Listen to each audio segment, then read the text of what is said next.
Hola, bienvenidos a el eje de introducción a la química.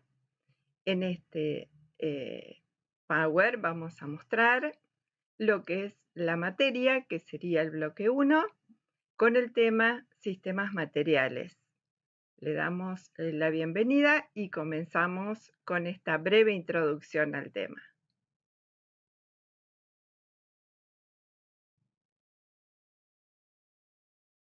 Vamos a ver entonces lo que son sistemas materiales. Cuando hablamos de sistemas materiales, nos referimos a las porciones de materia aislada para experimentación, es decir, todos aquellos que trabajamos en los laboratorios estamos trabajando con sistemas materiales. Para entender cómo se desarrolla el sistema material, vamos a tocar dos conceptos. Por un lado, lo que es una fase y por el otro, lo que es un componente. Cuando hablamos de qué es una fase, nos referimos a cada uno de los sistemas homogéneos que conforman un sistema heterogéneo. Le podríamos decir que cada una de las partes que estamos acostumbrados a ver cuando hablamos de un sistema heterogéneo. Un sistema homogéneo tendría una sola fase, mientras que un sistema heterogéneo podría tener dos o más. Por otro lado, cuando hablamos de componente, nos referimos en general a los compuestos que conforman un sistema material. Por ejemplo, si nosotros tenemos un sistema formado por alcohol y agua, estamos hablando de que tenemos dos compuestos o componentes. Uno sería el agua y el otro sería el alcohol. Hablamos entonces de componentes de aquellos compuestos que se manifiestan dentro de un sistema material. Para clasificar a los sistemas materiales hay distintas formas y ejemplos. En este caso vamos a tomar la clasificación general en homogéneos y heterogéneos. Un sistema homogéneo es aquel que contiene una sola fase y que podríamos decir que en cualquiera de sus puntos, es decir, en cualquier punto de la masa de ese sistema, las propiedades intensivas son iguales.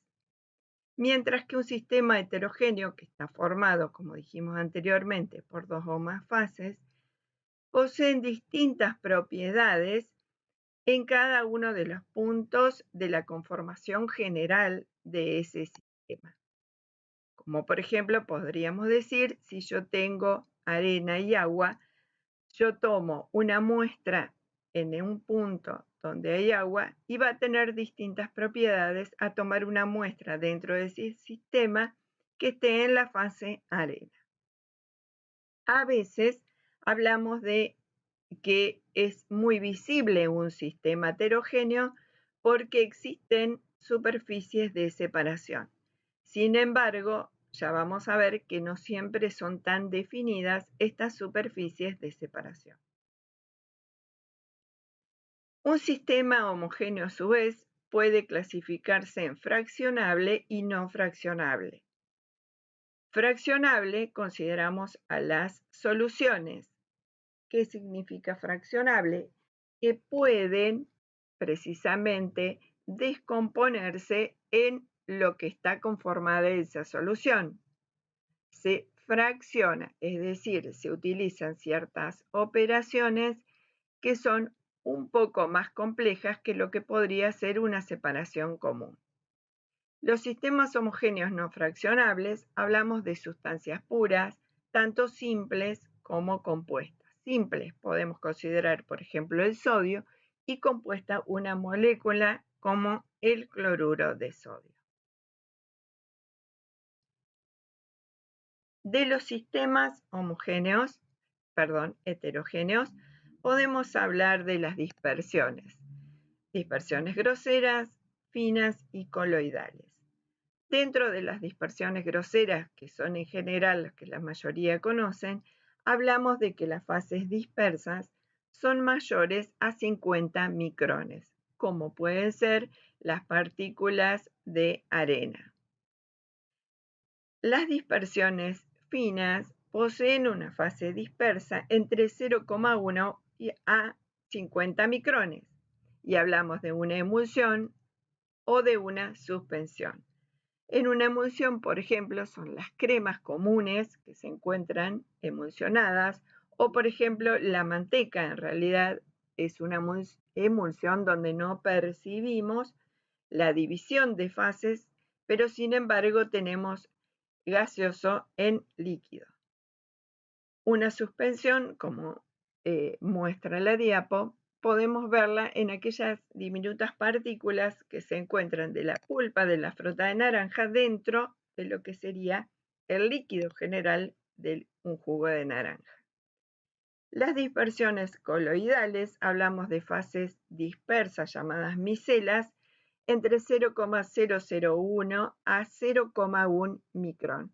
Es decir, este sería un ejemplo en donde la superficie de separación a nuestra vista común sería imperceptible.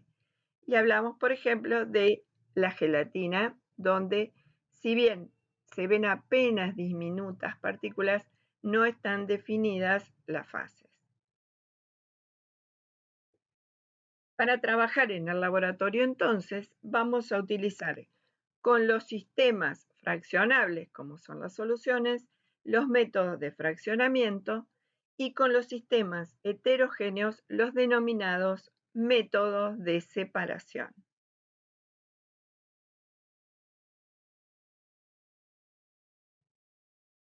Cuando hablamos de métodos de separación, estamos hablando de aquellos producidos modificando ciertas características, pero que no causan un efecto significativo dentro de esa mezcla, y así en general es como se denomina los sistemas heterogéneos. Dentro de los métodos de separación encontramos la decantación, que sirve para separar líquidos de distinta densidad, como puede ser agua y aceite. Lo que tenemos como filtración, que en general es para separar un sólido de un líquido. La centrifugación, que es una filtración o precipitación, también puede considerarse acelerada utilizando la fuerza centrífuga y permitiendo también que se separen, como por ejemplo la sangre en sus elementos constitutivos, se separen en dos fases de distinta densidad.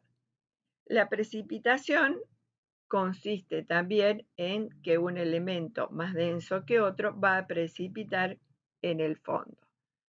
La imantación se basa en las características de imán que pueda tener un elemento frente a otro, como por ejemplo el hierro, que tiene propiedades magnéticas, por lo cual reacciona frente a los imanes y permite separarlo de otras sustancias.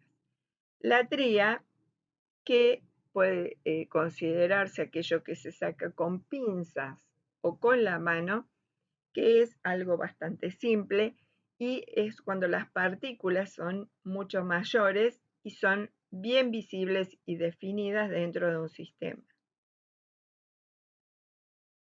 Y la tamización, que se utiliza para separar sólidos con partículas de distinto tamaño. Por ejemplo, si yo tuviera un sistema de sal y arena, con un tamiz puedo separarlas ya que las partículas tienen distinto tamaño. Cuando hablamos de métodos de fraccionamiento, ya utilizamos algunas herramientas más, como pueden ser en general el calor, es decir, variando la temperatura, variando la solvencia de ciertos compuestos con otros reactivos, utilizamos métodos de fraccionamiento.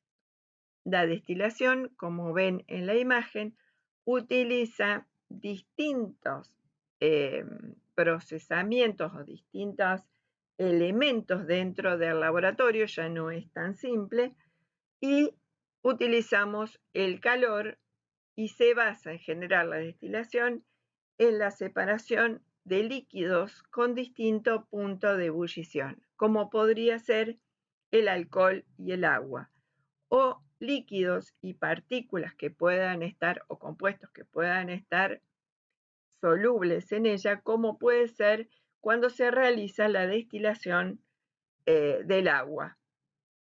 En este caso utilizamos balones, mecheros, columnas de enfriamiento, beaker, es decir, que es ya un sistema más complejo para realizar en un laboratorio preparado. Y la cristalización utiliza la solvencia de ciertos componentes y que permite que cristalicen frente a estos solventes, separando algunos de los compuestos del sistema material y pudiendo fraccionar o dividir un compuesto en sí. Estos métodos nos van a servir para trabajar en los laboratorios y a su vez recordar que muchos de ellos también se encuentran en la vida cotidiana.